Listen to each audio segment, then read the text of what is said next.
del Padre, del Hijo y del Espíritu Santo. Amén. Queridos hermanos, aquí Padre Michel Bonifaz. Continuamos nuestra meditación sobre la doctrina católica, apoyándonos en el Catecismo Mayor de la Iglesia Católica, publicado por el Papa San Pío X. Hoy hablamos de las virtudes cardinales o de las virtudes morales infusas. Hemos visto en las charlas anteriores que una virtud es una disposición, un hábito, una disposición habitual del alma que nos mueve a obrar el bien y evitar el mal. Y en el número del Catecismo de San Pío X, número 856, dice: la virtud es una cualidad del alma, una manera de ser del alma, que da inclinación, facilidad y prontitud para conocer el bien y obrar el mal. Hemos visto que hay dos tipos de virtudes: las virtudes adquiridas, que uno adquiere, naturales, y las virtudes infusas. Y las virtudes infusas se dividen en dos: las teologales, fe, esperanza, caridad, que unen nuestra alma a Dios, y las morales infusas, que son prudencia, justicia, fortaleza. Hoy vamos apoyándonos en el libro maravilloso del padre Antonio Royo Marín, un verdadero teólogo católico del siglo XX. Ser o no ser santo, esa es la cuestión. Antonio Royo Marín escribió muchos buenos libros, hizo una síntesis de lo que es la santidad cristiana, y aquí en el capítulo 11 de este libro de la BAC nos habla de las virtudes morales infusas de una manera general, y después veremos una por una la prudencia, justicia, fortaleza y templanza y sus derivados. Después de hablar de las virtudes teologales, se impone la consideración de las virtudes morales infusas. Ya en las charlas anteriores hemos hablado bastante de la fe, esperanza, caridad. Pueden escucharlos en nuestro canal Catecismo Católico Tradicional. Ahí está todo esto. Las virtudes infusas morales son hábitos sobrenaturales que disponen las potencias del hombre para seguir el dictamen de la razón iluminada por la fe, con relación a los medios conducentes al fin sobrenatural. Estos son hábitos sobrenaturales, es decir, cuando un niño se bautiza o cuando un católico en pecado mortal se confiesa, arrepentido totalmente de sus pecados, bien adquiere estos hábitos, estas disposiciones que son sobrenaturales. Dios los infunde en nuestra alma, que dispone las potencias del hombre, del alma humana, para seguir el dictamen de la razón, pero la razón iluminada por la fe. La razón iluminada por la fe con relación a los medios conducentes al fin sobrenatural. Esas virtudes no tienen por objeto inmediato al mismo Dios, y en eso se distinguen de las teologales, sino las virtudes morales infusas o cardinales tienen como objeto el bien honesto, distinto de Dios, y ordenan rectamente los actos humanos en orden al fin último, sobrenatural, y en eso se distinguen de sus correspondientes virtudes adquiridas. Entonces, su objeto es el bien honesto, el bien de la creación, distinto de Dios, y ordenan rectamente los actos humanos en orden al fin último, sobrenatural, en orden a la salvación eterna. Y en eso se distinguen de las virtudes adquiridas, humanas, que no están fortalecidas o iluminadas por la fe. Entonces, la prudencia, justicia, fortaleza, templanza cristiana, bien, nos conducen a la eternidad. Es decir, actuamos, hablamos, pensamos, nos comportamos en la perspectiva de la salvación eterna. Por ejemplo, dice un hombre de ser falso testigo y le dan $1.000.000, bien, su inteligencia iluminada por la fe Dice, ¿qué gana el hombre ganando el mundo entero si pierde su alma? Quédate con tu dinero, yo quiero ir al cielo. Por ejemplo, proponen unos dólares, unos alimentos a un católico pobre, venga a nuestra disque iglesia humana, secta protestante, deja la fe católica, te ayudamos. Y bien, el católico responde, prefiero comer mi frijol y tortilla e ir al cielo que ir al infierno con dólares. ¿Por qué? Porque Santo Ignacio de Antioquía, segundo obispo después de San Pedro, Antioquía, echado de los leones en Roma el año 107, decía, el que falsifica el evangelio del glorioso Dios nuestro Jesucristo, el que lo falsifica y el que lo escucha, irán irremediablemente al infierno eterno si no se convierten. Entonces, el fin de las virtudes infusas, bien, es ordenar rectamente los actos humanos en orden al fin último sobrenatural, que es la salvación eterna. Mientras que las virtudes adquiridas, que tienen el mismo nombre, en lo natural, prudencia, justicia, fortaleza, templanza, bien, tienen como fin el bien actual de este mundo. Entonces, son diferentes, y el cristiano en pecado mortal, el católico bautizado en pecado mortal, por desgracia, pierde estas virtudes, pierde los dones del Espíritu Santo, pierde la gracia, pierde la caridad, le queda solamente la fe y la esperanza, si todavía no pecó contra estas virtudes, haciéndose protestante o masón o comunista o no sé. Entonces, hoy el problema de la sociedad actual, digamos católica, que es, bien, a ojos humanos, no, Dios solo conoce los corazones, claro, pero a ojos humanos, según los mandamientos de Dios, y bien, mucha gente bautizada no cumple con los mandamientos de Dios. Por lo tanto, está en pecado. Y si está en pecado, ya no tiene esas virtudes que ordenan sus actos al fin último, que es la salvación eterna. Y en esto, el demonio y sus títeres, sus secuaces, habían visto claro desde el siglo XIX. Y bien, los masones anticatólicos dijeron, el mejor puñal para herir la iglesia en el corazón es la corrupción. Hagan corazones corruptos y dejará de ver católicos. Y es verdad. Si los católicos son corruptos, dejan de ser católicos, van a perderse la fe. Ahora veamos el número de las virtudes. Santo Tomás, el gran teólogo católico, el doctor común de la Iglesia Católica, el que explicó mejor la fe católica, por eso el doctor común, es decir, tiene que ser enseñado en todas las escuelas del mundo, universidades, en seminarios, y desde que no lo hacen andamos como andamos actualmente. Bien, Santo Tomás establece un principio fundamental de distinción. Para cualquier acto donde se encuentre una especial razón de bondad, el hombre necesita ser dispuesto por una virtud especial. Segunda 109.2 de la Suma Teológica. Según esto, tantas serán las virtudes morales cuantas sean las especies de objetos honestos que puedan encontrar las potencias apetitivas como medios conducentes al fin sobrenatural. Santo Tomás estudia en la Suma Teológica más de 50 virtudes, y es posible que no haya entrado en su ánimo el darnos una clasificación del todo completa y exhaustiva. ¿Acaso una introspección psicológica más aguda podría descubrir alguna más? Pero las que señala Santo Tomás ciertamente existen, pues las estudia y describe con toda clase de detalles.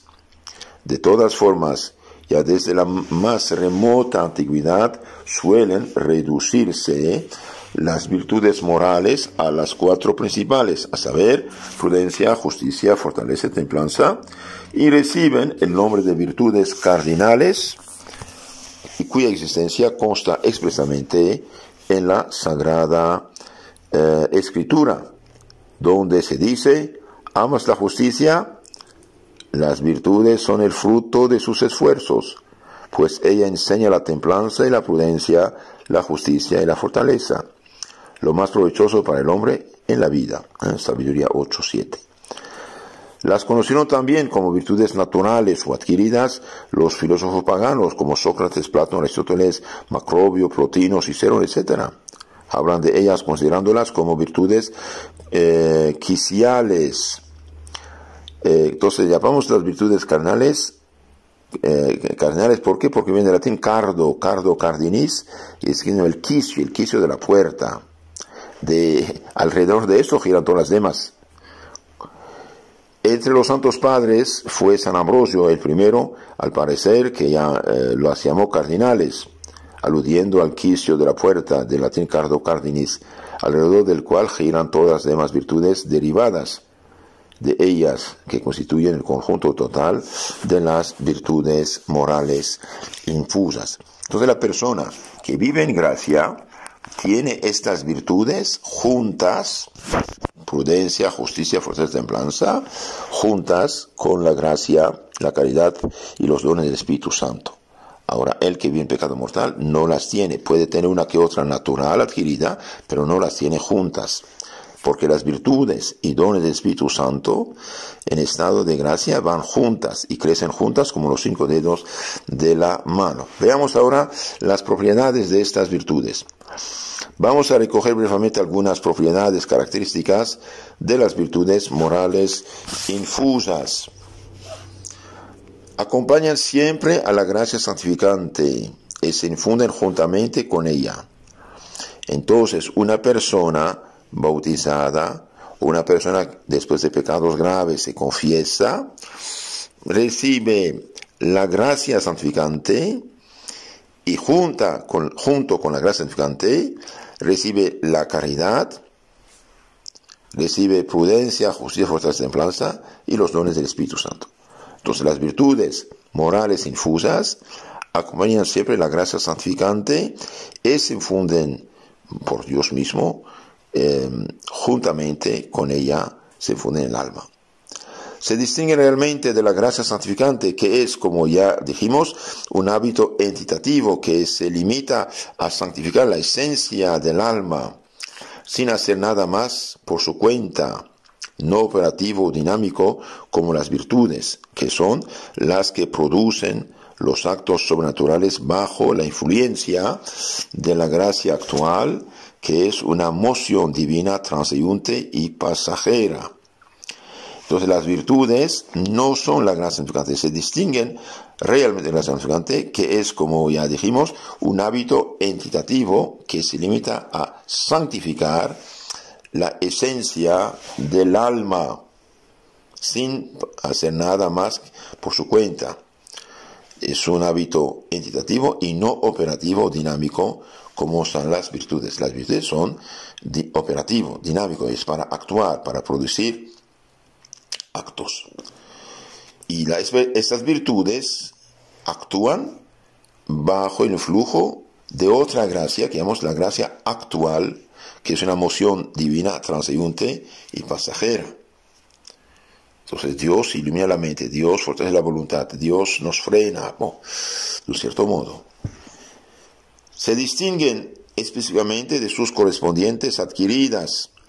Hay un abismo entre ellas, como lo hay entre el orden natural y sobrenatural. Entonces la virtud, por ejemplo, de prudencia infusa, bien, nos perfecciona, podemos decir, nuestra inteligencia en orden a la salvación eterna, al fin último, que es la salvación eterna. Mientras que la virtud prudente del ateo, del pagano, es las cosas de este mundo, nada más. Entonces, entre las virtudes adquiridas naturales y las virtudes infusas junto con la gracia, bien, hay un abismo. ¿Por qué? Porque el orden natural y el sobrenatural es totalmente diferente. Y hoy, por desgracia, como decía un amigo obispo, tenemos católicos pelagianos. Pelagio era un monje bretón, inglés, que negaba la gracia, y Santo Agustín tuvo que luchar mucho contra esto. Entonces, en vez de decir que el hombre naturalmente es bueno y porque es bueno no es criminal, es santo, no funciona eso. No, una persona puede tener muchas virtudes humanas adquiridas y está en pecado mortal. Las virtudes aumentan con la gracia. Mientras más un alma se santifica, más es prudente, más es fuerte, más es templada, más es justa. Aumentan con la gracia, crecen con ella todas a la vez, proporcionalmente, como los dedos de una mano. Entonces, más un alma se santifica, crece en santidad, más las virtudes y los dones del Espíritu Santo crecen como los 5 dedos de la mano. Pero para su crecimiento efectivo es necesario realizar actos más intensos que el hábito que actualmente se posee, bajo el impulso de la gracia actual, pues de lo contrario no tendrán fuerza suficiente para aumentar la escala termométrica que señala el grado de la perfección habitual. Entonces crecen con la gracia, pero para su crecimiento efectivo es necesario realizar actos más intensos que el hábito que actualmente se posee.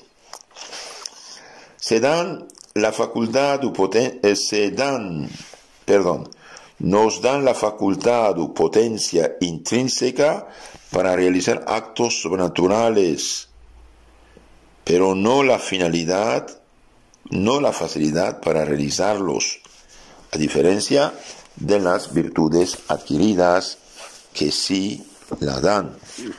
Entonces, estas virtudes nos dan la facultad, la potencia en sí, intrínseca, para realizar actos sobrenaturales, pero no nos dan la facilidad para realizarlos, a diferencia de las virtudes adquiridas que sí la dan.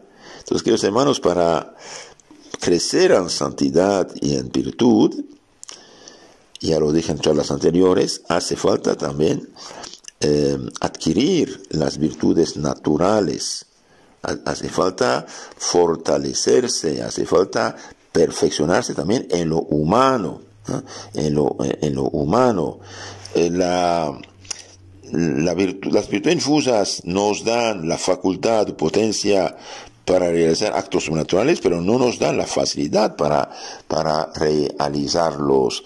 Por ejemplo, una persona puede ser un músico de primera. Esta es la virtud, digamos, infusa. Pero necesita también usar la virtud adquirida, facilidad para jugar, para tocar. Pero si la persona tiene la mano paralizada, no puede tocar. Entonces, de ahí la importancia de fomentar las virtudes también adquiridas. Por ejemplo, como lo dije ya, en nuestras charlas, no mimar a los niños, no ceder delante de sus caprichos, no corromperlos con malas costumbres. La salvación eterna de un niño depende de la educación que recibe hoy. Cuidado. Pero el Señor no entiende. Sí, no entiende, pero sí crece torcido si usted no lo rectifica. Entonces, las virtudes morales infusas nos dan la facultad, la posibilidad, la potencia intrínseca en sí misma para realizar actos sobrenaturales, meritorios, pero no nos dan la facilidad para realizarlos. Mientras que las virtudes adquiridas sí nos dan la facilidad. La razón es porque la facilidad proviene únicamente de la repetición de actos. Por eso la tienen necesariamente las virtudes adquiridas, que se adquieren precisamente a fuerza de repetir actos. Las virtudes infusas pueden no haberse ejercitado todavía. Por ejemplo, en un pecador que se acaba de convertir. Pero a medida que se ejercitan, van produciendo también la facilidad para los actos de virtud, como se advierte claramente en los santos que producen los actos más heroicos y difíciles con suma facilidad y prontitud. Entonces, ejercitar las virtudes, las naturales, qué bueno. También es ejercitar las virtudes infusas. Por ejemplo, un borrachito, y realmente es un hombre honesto en hablar, dice todo, ¿no? Un borrachito arrepentido, ya con la razón, va a confesarse, supongamos, se confesarse, se arrepiente, llora sus pecados, detesta la maldad que hizo, pide una buena penitencia, se confiesa, recibe el perdón, la absolución. Entonces, en este caso, Dios derrama, mediante la absolución que da el sacerdote en nombre de Cristo, y bien derrama la gracia en su alma, que lo purifica, santifica, ilumina, pues lo hace hijo heredero de Dios, le da, alumbra su fe y esperanza que tenía ya, y le da la caridad y el Espíritu Santo. También infunde en su alma prudencia, justicia, fortaleza, templanza y dones del Espíritu Santo. Bien, este borrachito que sale de la iglesia, por desgracia, en la calle encuentra un mal amigo y lo lleva al bar y otra vez lo emborracha. ¿Qué pasó? Bien, tenía la facultad u potencia intrínseca para realizar actos sobrenaturales, pero no tiene la facilidad de realizarlo. Entonces, como la virtud natural de fortaleza no la tiene, bien, va a caer otra vez. Ahora, mientras más uno ejercita algo bueno, más fácilmente lo hará. Esto llamamos virtud. Y las virtudes infusas pueden también, mientras se ejercitan, van produciendo también la facilidad para actos de virtud. Esto lo vemos en la vida de los santos, que llegaron actos heroicos, difíciles, y lograron y triunfaron. Las virtudes desaparecen todas al perder el alma la gracia por el pecado mortal. Las virtudes se pierden, desaparecen todas, menos la fe y la esperanza, que no salvan de hecho, pero quedan ahí. Desaparecen todas al perder el alma la gracia por el pecado mortal, excepto la fe y la esperanza, que quedan en el alma amortiguadas e informes, como las lámparas en la corriente eléctrica, como un último esfuerzo de la misericordia de Dios para que el pecador pueda fácilmente convertirse. Entonces, al pecar mortalmente, se pierde la gracia, se pierde la caridad, se va el Espíritu Santo, se pierden la prudencia, justicia, fortaleza, templanza, los dones del Espíritu Santo. Y por misericordia de Dios queda la fe y la esperanza para que el pecador pueda más fácilmente convertirse. Por eso un católico en pecado, bien, todavía es mejor que el mejor de los protestantes. ¿Por qué? Porque el católico pecador hace pecado de animal, de pecado de debilidad, mientras que el protestante hace pecado de rebeldía contra Dios, su palabra, su iglesia. Ellos van a inventar su fe y por eso el mayor pecado que puede hacer un católico es hacerse protestante. ¿Por qué? Porque al hacerse protestante pierde la fe también y la esperanza, no queda nada. Puede decir lo que quiera, no tiene nada, y al perder la fe ya no cree en lo que Dios dijo, sino selecciona en la Biblia lo que quiere creer y rechaza a los demás, y esto Dios no lo acepta. Tener la fe es creer todo lo que Dios dijo, porque Dios lo dijo, porque Dios no puede equivocarse ni engañarnos. Entonces las virtudes desaparecen todas al perder la gracia por el pecado mortal, excepto la fe y la esperanza, que quedan en el alma como amortiguadas e informes, como las lámparas sin luz, como un último esfuerzo de la misericordia de Dios para que el pecador pueda más fácilmente convertirse. Pero si se peca directamente contra ellas, contra la fe y la esperanza, infidelidad o desesperación, desaparecen también, quedando el alma a oscuras, totalmente desprovista de todo rastro de vida sobrenatural. Entonces, queridos hermanos, cuando uno pierde la gracia, pierde todas las virtudes menos fe y esperanza, y cuando pierde la fe, se hace infiel a la fe, o apóstata de la fe, o desespera, entonces no queda nada, el alma queda en la oscuridad total, desprovista de todo rastro de vida sobrenatural. Ahora ustedes ven cómo andamos, cómo nuestra sociedad anda actualmente. Realmente, con todo respeto al cargo, pero los pobres pecadores que llegan a los cargos de la magistratura suprema, y bien si están en pecados, son ciegos. están totalmente cortados de Dios. Por eso, por esto proponen estas leyes de inmoralidad de Sodoma y Gomorra, y hasta amenazar de castigar a los que no van a aceptar estos pecados. Es gravísimo esto. Todo el alma que pierde la gracia y el alma que pierde la fe o la esperanza, bien, está a oscuras, totalmente desprovista de todo rastro de vida sobrenatural. Y estos los mayores problemas que tenemos de la corrupción, de los robos, de la injusticia, de las leyes de aborto, Sodoma y Gomorra y género, otras cosas, vienen del hecho de que hay gente que está totalmente en oscura, sin ningún rastro de vida sobrenatural en ella, y que dirigen el mundo. Y fatalmente van a hacerse enemigos de Cristo, de su iglesia, y perseguidores. Pobre gente. Por eso los apóstoles San Pedro, San Pablo piden de rezar por las autoridades. Es importante, piden de rezar por las autoridades. San Pablo, 1 Timoteo 2, 1-3 dice: ante todo te ruego que se hagan peticiones, oraciones, súplicas y acciones de gracias por todos los hombres, por los reyes y por presidentes y por todos los constituidos en dignidad, a fin de que gocemos de vida tranquila y quieta, con toda piedad y dignidad. Esto es bueno y grato ante Dios, nuestro Salvador.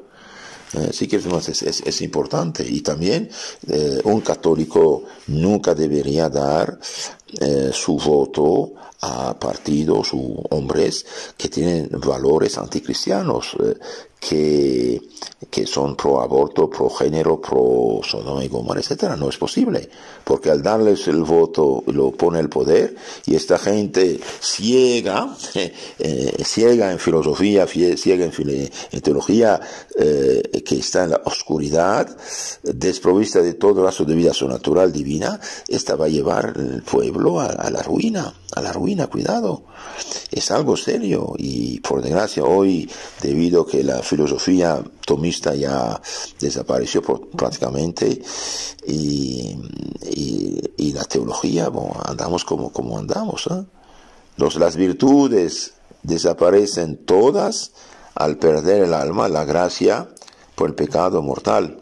Solo queda la fe y esperanza en católica en pecado mortal, y cuando peca también contra la fe y la esperanza, siendo aposta de la fe o desesperando de Dios, y bien desaparece la fe y esperanza también, quedando el alma a oscuras, totalmente desprovista de todo rastro de vida divina. No pueden disminuir directamente las virtudes, porque esta disminución solo podría sobrevenir por pecado venial o por la cesación de los actos de virtud correspondiente. Y ninguna de esas dos cosas fue suficiente para ello.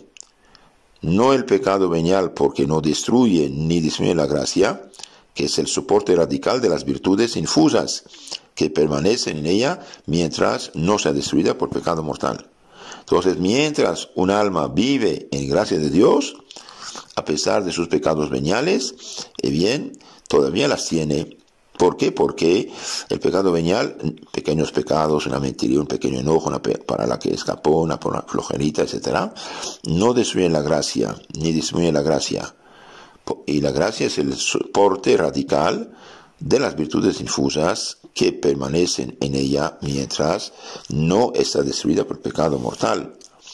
Ni tampoco por la cesación de los actos, porque se trata de virtudes infusas que no se engendran ni se extinguen por la repetición de los actos o cesación de los mismos, como ocurre en las virtudes adquiridas.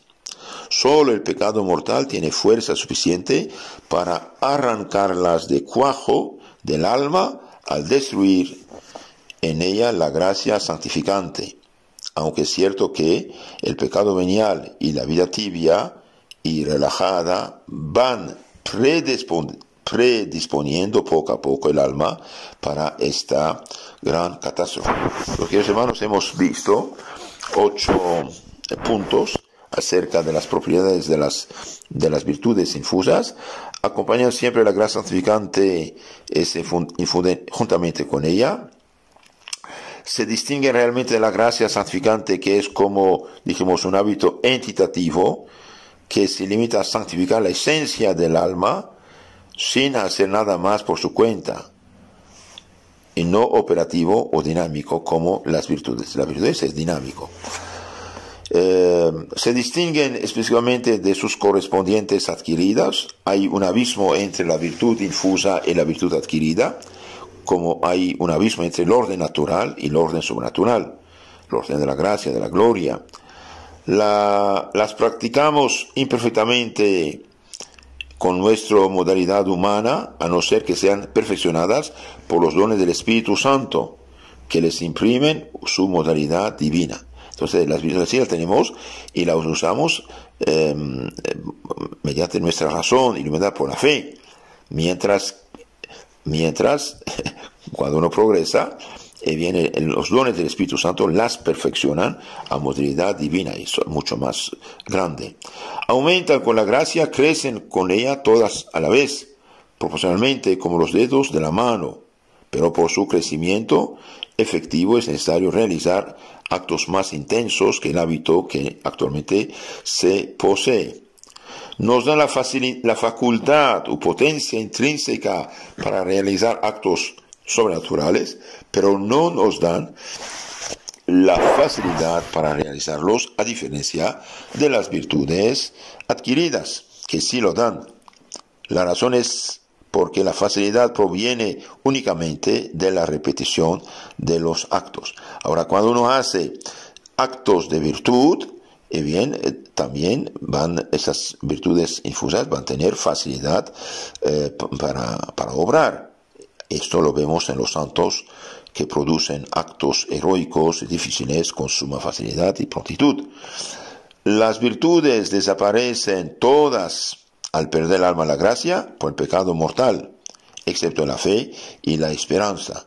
Y cuando uno peca también contra la fe y la esperanza, todo desaparece, el alma queda a oscuras, totalmente desprovista de todo rastro de vida sobrenatural. Ahora entendemos por qué la pobre gente hoy ha caído tan bajo y exija pecar con derechos, lo que es antinatura. Es gravísimo esto. Por eso, queridos hermanos, necesitamos rezar por los pobres pecadores y darles el buen ejemplo de vida cristiana para ayudarlos a recapacitar. Si no, realmente corren al infierno pensando ir a la gloria, ¿no? Las virtudes no pueden disminuir directamente, porque esa disminución solo podrá subvenir por el pecado venial o por la cesación de los actos. No, el pecado venial no destruye las virtudes. Lo único que destruye las virtudes, que los arranca de cuajo del alma, es el pecado mortal al destruir la gracia santificante. Aunque aquí hay un peligro, aunque es cierto que, aunque el pecado venial no destruye las virtudes ni la gracia, sin embargo, este pecado venial y la vida tibia y relajada van predisponiendo poco a poco al alma para esta gran catástrofe. Esto lo dijo el padre Antonio Royo Marín en su maravilloso libro que se llama Ser o no ser santo. Esta es la cuestión de la editorial Lavac, colección Espiritualidad. Si Dios quiere, en las charlas siguientes vamos ahora a profundizar una por una estas maravillosas virtudes infusas: prudencia, justicia, fortaleza y templanza. Y ya lo dije, que los hermanos, en la charla anterior, educar a sus hijos, educar en la fortaleza, en la virtud, no mimarlos, no ceder frente a sus caprichos. Y aunque tengan 80 años, les aconsejo de buscar el libro que se llama El joven de carácter. Todos necesitamos formar nuestro carácter, de Monseñor Tihamer Tos, con TH, Tihamer Tot. Tihamer Tote fue un obispo húngaro, educador de primera, que escribió muchos libros muy buenos, realmente muy buenos, y gracias a Dios pienso casi todos están traducidos en castellano. Tihamer Tote, el joven de carácter, la joven de carácter, los mandamientos de Dios, Cristo y la prensa, el matrimonio cristiano, etcétera. Pueden bajarlos de internet, y los que viven en México pueden conseguirlos en la editorial llamado Éxodo. En la editorial Éxodo los ha publicado. Que Dios nos cuide, la Virgen María nos ayude, y San Pío X, el gran defensor de la fe desde el cielo, nos infunde amor a la doctrina católica. Si quieren que los hermanos conocer mejor su fe católica, les aconsejo suscribirse al canal Catecismo Católico Tradicional, que explica toda la fe católica, y tengan también la caridad de reenviar estas charlas a sus amigos, contactos, y decirles que se suscriban a este canal. Los bendigo con sus familias, en nombre del Padre, del Hijo y del Espíritu Santo. Amén.